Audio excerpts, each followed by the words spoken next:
Hello and welcome to Midday Update. Coming up are the headlines for the day. Omani Riyal 3,000 fine imposed on 3 expats for illegally selling tobacco in Oman. OCCI board winners for 2022-2026 term announced. Oman-South Korea Green Hydrogen Strategic Forum to be held next month. India's Jai Shankar and UAE Foreign Minister discuss trade and energy. WHO looking to rename monkeypox to Mpox, according to a report. India took steps to address food security in Yemen by prioritizing wheat exports. Manchester United is up for sale, owners Glazer family looking for potential buyers.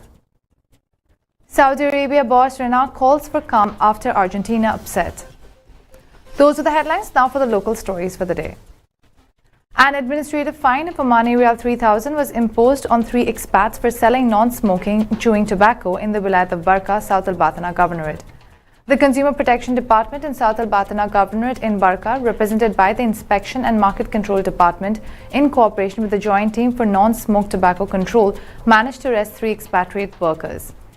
Reports were received from a number of consumers about Asian nationality workers selling non-smoking and chewing tobacco in one of the sites. After monitoring and investigation, the Judicial Control Officers, with the assistance of the Joint Team for the Control of Non-Smoked Tobacco, were able to control the workers while they were trading and selling.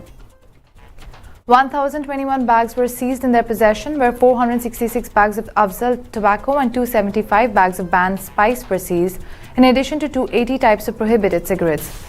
Accordingly, the necessary legal measures were taken and the seizures were investigated by the administration in preparation for their destruction. An administrative fine of Omani Riyal 3,000 was imposed in accordance with Resolution number 301/2016 regarding the prohibition of the circulation of non-smoking and chewing tobacco in any form. The results of the Oman Chamber of Commerce and Industry elections for the 2022-2026 term was announced on Tuesday night. 21 winners were declared from a total of 122 candidates who were in fray for seats across the 11 governorates. The OCCI Board of Directors consists of 5 members from the Muscat Governorate, 10 chairmen of the boards of directors of the branches, 5 members representing the companies listed on the Muscat Stock Exchange, and 1 member representing foreign investors. The winners from the Muscat Governorate were Arish Mohsen Haidar Darwish, Khalil bin Abdullah Al-Khonji, Siham bin Ahmad Al-Harthi, Rashid bin Amir Al-Muslehi, and outgoing OCCI chairman Rada bin Juma Al-Saleh. In a first, an expatriate winner was elected to the OCCI board, and the winner was Abdul Latif, Managing Director of Badr Al Sama Group of Hospitals, the largest private healthcare group in Oman. He was one of the 9 expatriate candidates in the fray. The 5 elected members representing the companies listed on the Muscat Stock Exchange were Faisal bin Abdullah Al-Rawas, Abdullah bin Masood Al-Harthi, Mustafa bin Ahmad Salman, Saad bin Ahmad Al-Nahari, and Hussain Hassan Abdul Hussain. The 10 chairmen of the board of directors of the branches who were elected are Naif bin Hamid Fadil, Dhofar Governorate, Said bin Ali Al-Abri, North Al-Batana Governorate, Hamoud bin Salim Al-Sadi, South Al-Batana Governorate, Saif bin Said Al-Badi, Al-Dahira Governorate, Mohammed bin Nasir Al-Maskari, Al-Sharqiya North Governorate, Anwar bin Hamad Al-Sinani, Al-Sharqiya South Governorate, Saif bin Nasir Al-Tiwani, Al-Dakhliya Governorate, Raid bin Muhammad Al-Shihi, Musandam Governorate, Zahir bin Muhammad Al-Kabi, Al-Buremi Governorate, and Salim bin Suleiman Al-Janebi, Al-Wusta Governorate. Birba Energy, the organizers of next month's Green Hydrogen Summit Oman or GHSO 2022 conference and exhibition, received in their offices in Gala recently a delegation headed by His Excellency Kim Keju, Ambassador of the Republic of Korea to the Sultanate of Oman. At a meeting that followed, Ambassador Kim shared details of the Korea-Oman Green Hydrogen Strategic Forum 2022 that will take place against a backdrop of GHSO 2022 at the Oman Convention and Exhibition Center. The latter event, a 3-day showcase of Oman's future green hydrogen industry, will run from 5th to 7 December 2022, while the Korea-Oman Forum will take place as a half-day event at the same venue on 5th December 2022. Co-hosting the forum alongside the embassies, the Hydrogen Convergence Alliance of Korea, a public-private consultative body established by the Korean government in 2017 to promote and develop the hydrogen economy. In addition to H2 Korea, there will be representations by high-level representatives from POSCO Holdings, Samsung Engineering and Global Green Growth Institute. Speaking on behalf of Oman will be key officials representing the Ministry of Energy and Minerals, OQ, Alternative Energy, Hydrom and Highfly. Meanwhile, an estimated 800 delegates are due to attend the main GHSO summit organized by Birba Energy on behalf of the Ministry of Energy and Minerals. The three-day conference and exhibition opens on 5th December 2022 with an exclusive executive roundtable for a select gathering of energy ministers, heads of international energy think tanks, and CEOs of global energy companies. Entry to this event, which will be held at Kempinski Hotel Muscat, is by invitation only.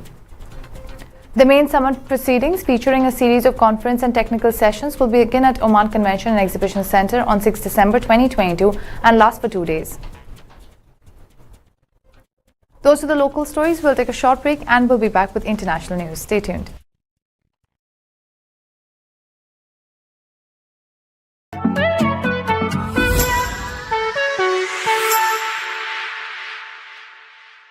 We play, you listen. You talk, we listen. You got something to say? We want to hear it. 95.4 in Muscat. And 91 in Salalah. Music, news, views, and everything in between. TFM. TFM. Let's talk. Oman's largest online supermarket now has no minimum order limit. From grocery to household items, Rafiq has everything that you want. Enjoy worry-free shopping with over 8,000 products to choose from and get it delivered straight to your doorstep. Rafiq, you order, we deliver.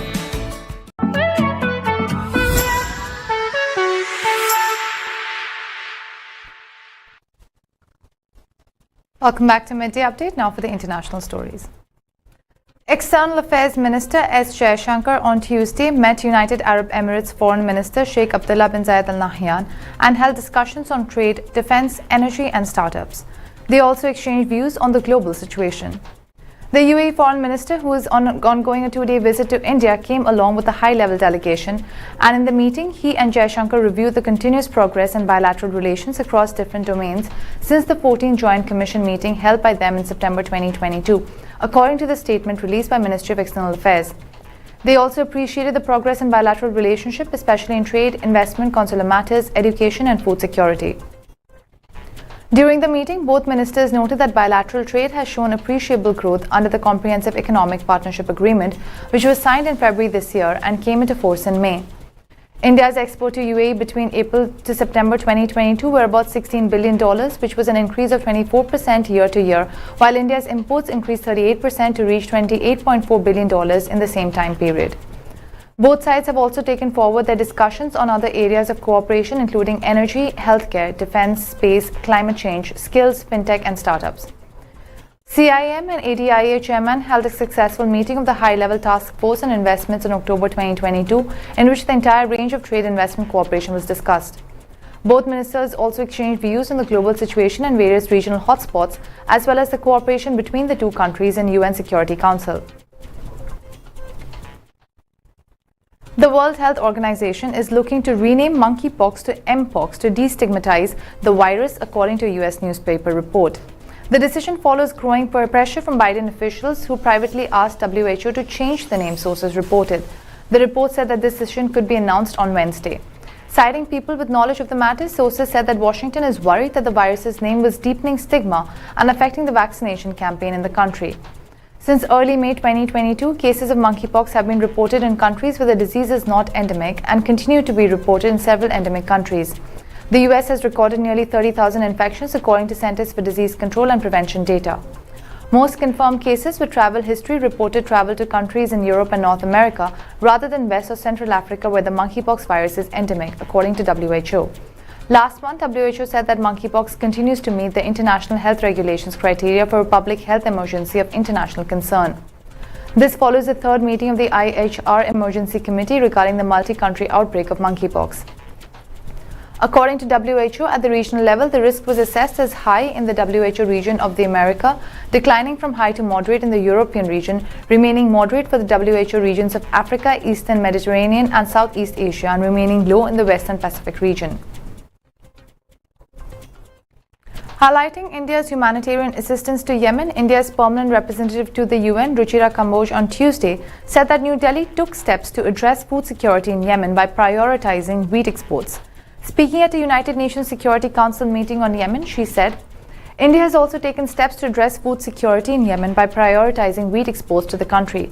Despite our national regulations on wheat exports, we have continued to export wheat to Yemen to mitigate the adverse impacts of supply changes in the global commodity markets. We remain committed to doing so in future as well. On the humanitarian side, 2 wheat shipments of almost 85,000 metric tons have departed for Yemen under the Black Sea Grain Initiative within the last 30 days. We welcome this development and hope that this important initiative will continue to benefit Yemen, she added.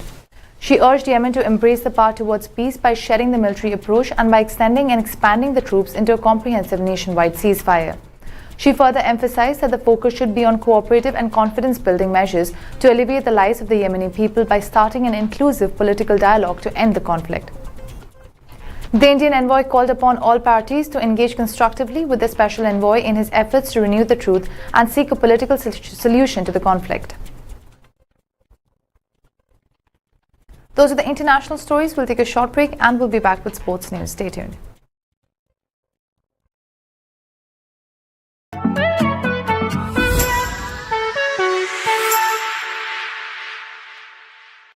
We play, you listen. You talk, we listen. You got something to say? We want to hear it. 95.4 in Muscat. And 91 in Salalah. Music, news, views, and everything in between. TFM. TFM. Let's talk. Oman's largest online supermarket now has no minimum order limit. From grocery to household items, Rafiq has everything that you want. Enjoy worry-free shopping with over 8,000 products to choose from and get it delivered straight to your doorstep. Rafiq, you order, we deliver.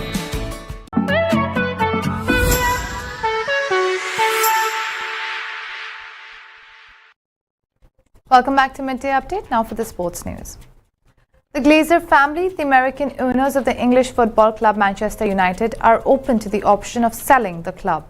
The owners are willing to listen to offers after a 17-year-long reign as owners, which had fan protests and a decline in on-field performances as 2 of its highlights.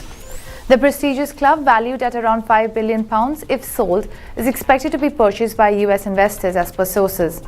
Manchester United released a statement confirming plans of identifying strategic alternatives and added that number of options like including new investment into the club, a sale or other transactions involving the company. Manchester United, one of the most successful and historic sports clubs in the world, announces today that the company's board of directors is commencing a process to explore strategic alternatives for the club, said the statement. The process is designed to enhance the club's future growth with the ultimate goal of positioning the club to capitalize on opportunities both on the pitch and commercially. As part of this process, the board will consider all strategic alternatives, including new investments into the club, a sale or other transactions involving the company. This will include an assessment of several initiatives to strengthen the club, including stadium and infrastructure redevelopment and expansion of the club's commercial operations on a global scale, each in the context of enhancing the long-term success of the club's men's, women's and academy teams and bringing benefits to fans and other stakeholders, concluded the statement.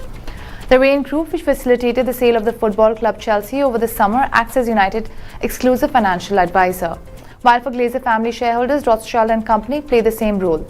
The statement by the club regarding the review of financial options, including a sale, would signal an end to the years of speculation over whether the Glazers might be persuaded to offload a club which has over the years experienced a heavy decline as a football team. They have not won a Premier League title since 2013 and a number of managers have come and gone after the retirement of Alex Ferguson, the most decorated manager in the club's history. Most recently, the club are involved in a legal fight with Cristiano Ronaldo after a controversial interview in which he questioned the club's direction and ambition and criticized the Glazers. On Tuesday, the club announced that Ronaldo had left with immediate effect. Saudi Arabia manager Hervé Renard urged his players to keep their feet on the ground after a shock 2-1 victory over Argentina in their World Cup Group C match on Tuesday. The result marks Saudi Arabia's first ever victory over the South American team and only their 4th win in 17 World Cup matches.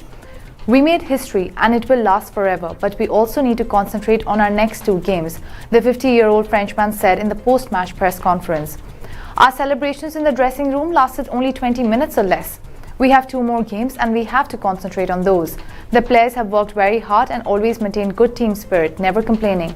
Now they just need to keep their feet on the ground.